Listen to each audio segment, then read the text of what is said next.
I've always thought that people who use the saunas at gyms are just lazy people who don't like to lift weights, don't like to hit up the treadmill, get some cardio in, and just want to sit in a nice, cozy, warm room. So I thought I'd stop in at Lumos Infrared Saunas in Rochester. This is my 4th session this week in the saunas and find out if that's true. Or could saunas be a disease-preventing longevity tool that brings health and happiness? So let's get into it. Many places that offer sauna sessions usually promote a multitude of benefits, ranging from detoxification, skin rejuvenation, and weight loss, all the way to improved cardiovascular health, immune system function, and stress management. But the scientific evidence to back up all these claims can be sparse at times. So let's start off with the proven benefits for sauna usage.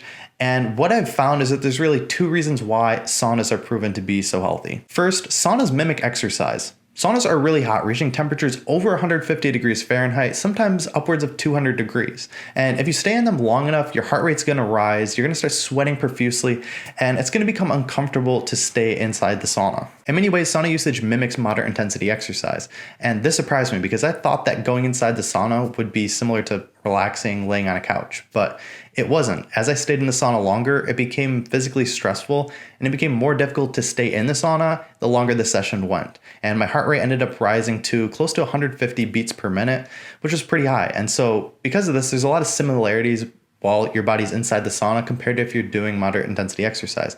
So you can see how a lot of the benefits that you would get from exercising can also be achieved through sauna usage. And second was the alone time. While it was physically stressful to be inside the sauna and stay in there as time progressed, it was kind of mentally stressless at the same time. It was pretty relaxing. And I hadn't considered this beforehand, but using a sauna is kind of like a dedicated time period of alone time where there's no technology, there's no distractions, there's no notifications or anything going on. And so you can practice mindfulness or meditation or read a book.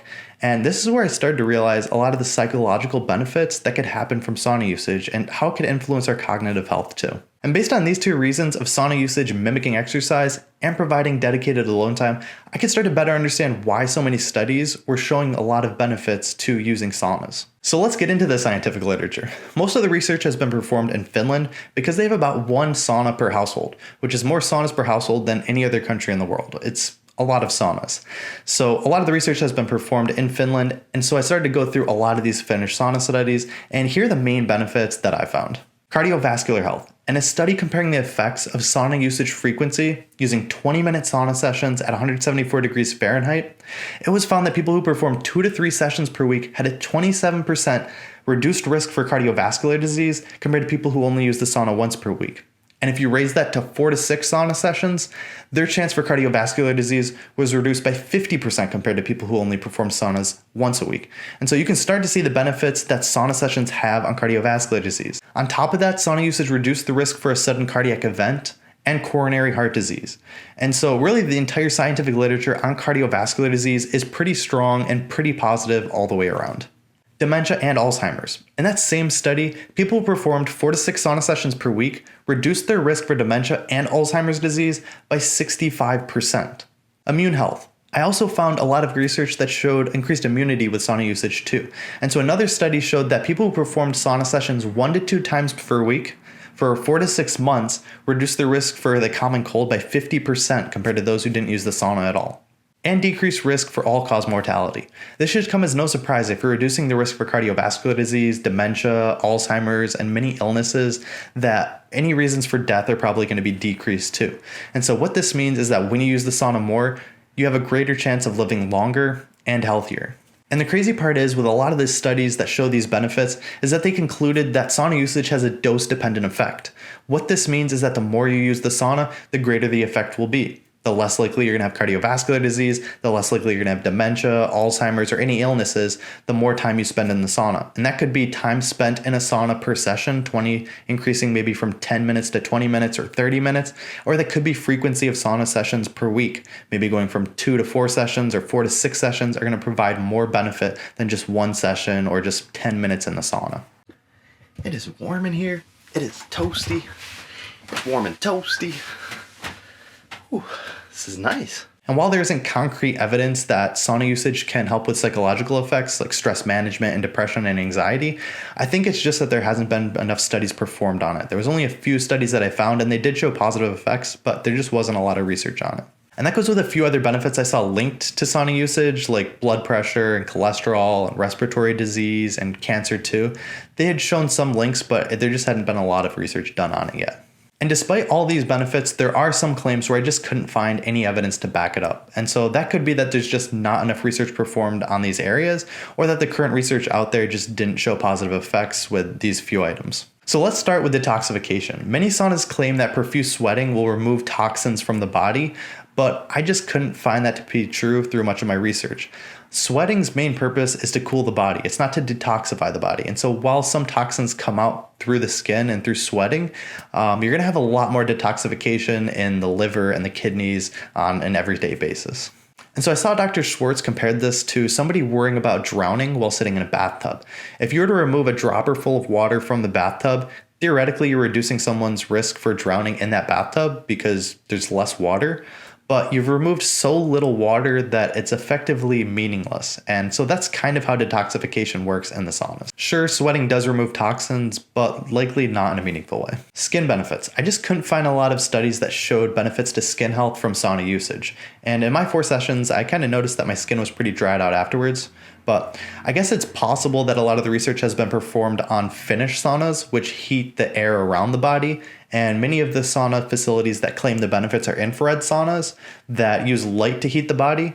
But even that sort of seems like a stretch to me. And weight loss. All the studies that I saw that showed weight loss from sauna usage had to do with sweating that were just gained back once you had water after the sauna session. And so there wasn't any real long-term effects for decreased weight loss from sauna usage that I could find at least. And the last thing I'll mention is that although sauna usage mimics moderate intensity exercise, it doesn't necessarily mean it's a replacement for moderate intensity exercise.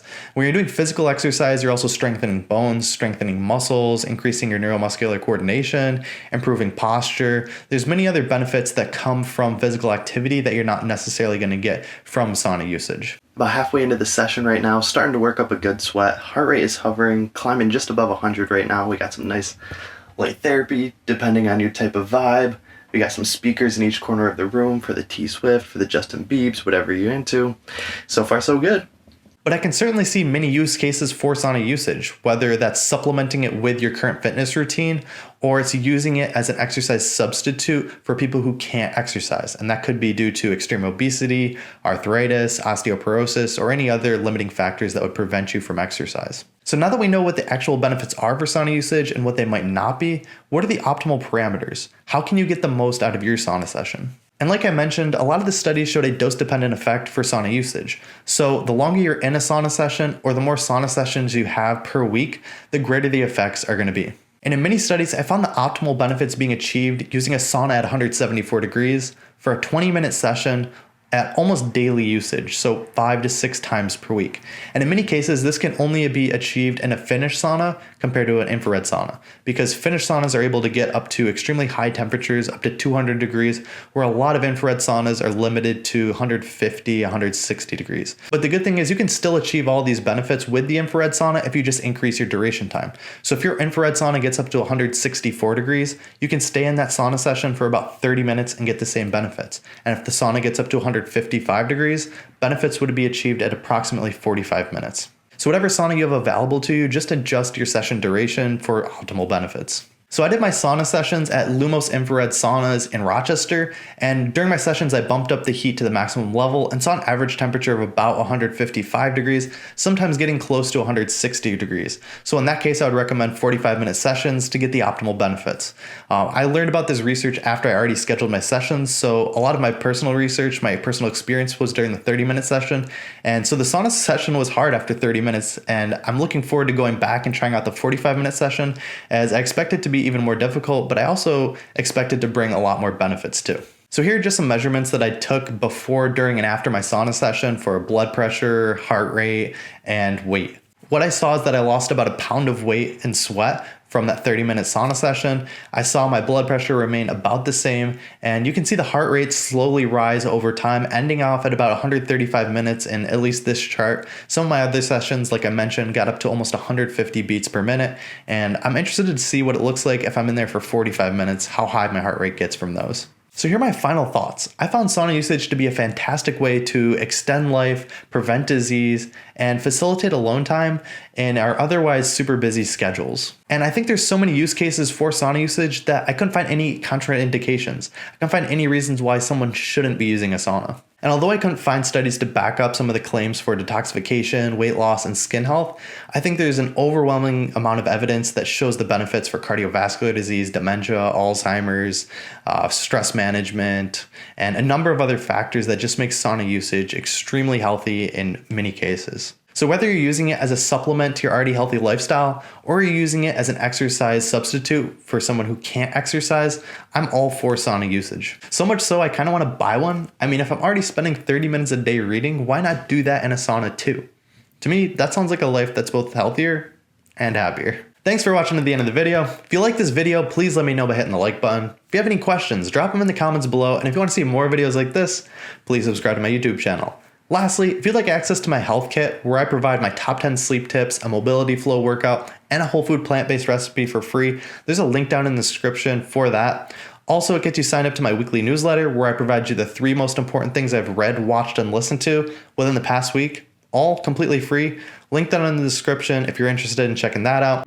Shout out to Lumos Infrared Saunas for letting me shoot the video there, and I look forward to seeing you guys next week.